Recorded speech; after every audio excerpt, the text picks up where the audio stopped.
Right, so for today's planting I had a little bit of daylight, so I thought I would do something a little bit gimmicky because I haven't done that for a while. So we are going to be doing a mystery tree today. So all of the companion plants today to the focal plant can be considered a tree, the focal plant can't. So everything else is potentially a tree, and it will be in the sort of count in the description which one actually is added, but I will not be saying which one I'm counting as a tree up here.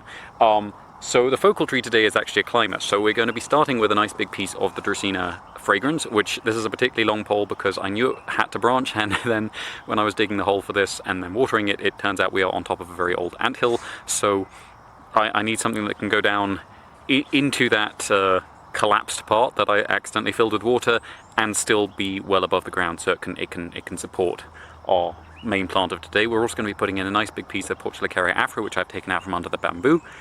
And then we're going to be putting in our focal plant, which is a giant Passiflora. So I can't actually remember which species, it's something like Tetra something, because it has a succulent four-sided stem. This gets huge. It is a sort of dry forest one. It's much more drought resistant once established than the standard passion fruit, although I do find that some of the passion fruits will survive here with no additional irrigation once mature.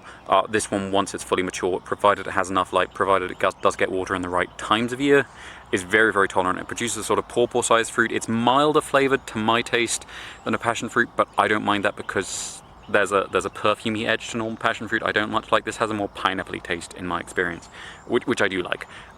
It does have a slightly more watery flesh, but seeing as I usually use passion fruit in things rather than by itself because I don't like the frog spawn texture, this should be perfect for me, and this should be a good location for it.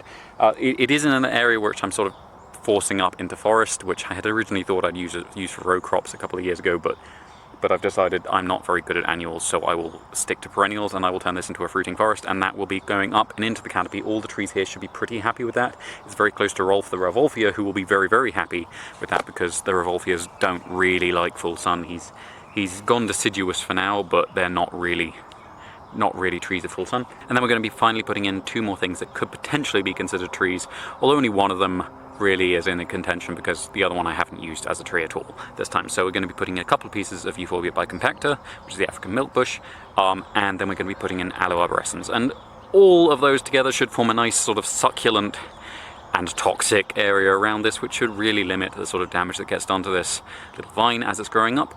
And it will climb up through all of them and into the surrounding trees, and yeah, should hopefully have plenty of space to do that and produce its gigantic fruits. Right, so that should be everything for today. Thank you very much for watching. I hope you have enjoyed it, and if you haven't enjoyed it, thank you for watching anyway. Please tune in again tomorrow because I will be planting something else. I have no idea what yet, so we'll find out together.